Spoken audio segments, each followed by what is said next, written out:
ധർമ്മ പ്രമാണം. ധർമ്മപ്രമാണ വ്യൂവേഴ്സിക്ക് ഒരിക്കൽ കൂടെ സ്വാഗതം. വാദ്യ இப்போ சில கிட்னி கொடுக்குறா, கண்ணு தானம் பண்ணுறா, சில அவயவங்கள்லாம் தானம் பண்ணிட்டு இருக்கா. இதெல்லாம் சாஸ்திரத்தில் சொல்லியிருக்கா, சரிதானா? சார் நீங்கள் கேட்டதில் இப்போது சிலவ கிட்னியை தானம் பண்ணுறா, கண்ணு தானம் பண்ணுறா.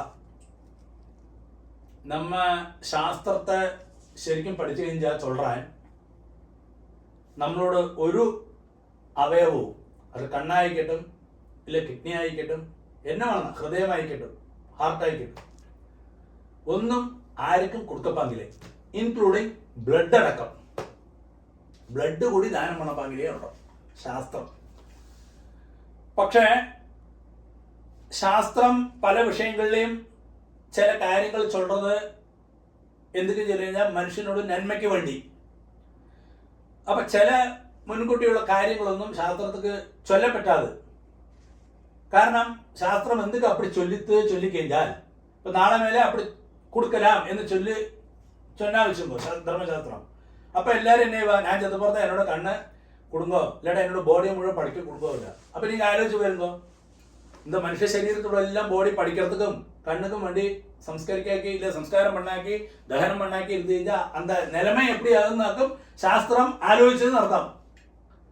அப்போ அங்கே சாஸ்திரம் கொஞ்சம் விசதமாக கீழே படிக்கிற சமயத்தில் சொல்கிறேன், ആരോഗ്യമുള്ള ഒരു ആപത്ഘട്ടത്തിൽ ഒരുത്തർക്ക് ആപത്ത് വരുത് அந்த സമയത്തിൽ മാത്രം ദാനം പണ്ണിനോണ്ട് ഒരു കുഴപ്പവുമില്ലേ. അങ്ങ് ശാസ്ത്രം അതൊക്കെ ചൊല്ലലേന്ന് അർത്ഥം, അങ്ങ് വേർഡ് നിർത്തിവിട്ടാൻ. കാരണം നീ കൊടുക്കാതെ എന്ന് ചൊല്ലി அந்த വേർഡ് നിർത്തിവിട്ടാൻ.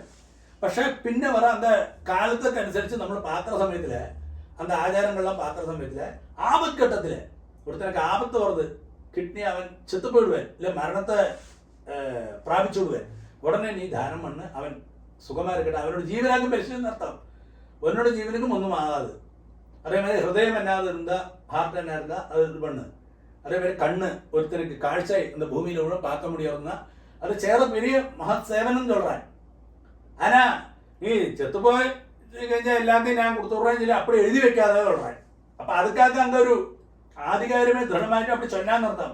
ഇപ്പോൾ അതേമാതിരി തന്നെ ബ്ലഡോട് കാര്യവും ரோட்டில் ஆறாவது ஒரு இல்லை கர்ப்பம் ஆறாவது பிரசவமாக இருக்கா, அந்த சமயத்தில் நிறைய ബ്ലീഡിങ് வருது. அந்த சமயத்தில் നമുക്ക് ബ്ലഡ് ആവശ്യം വരും.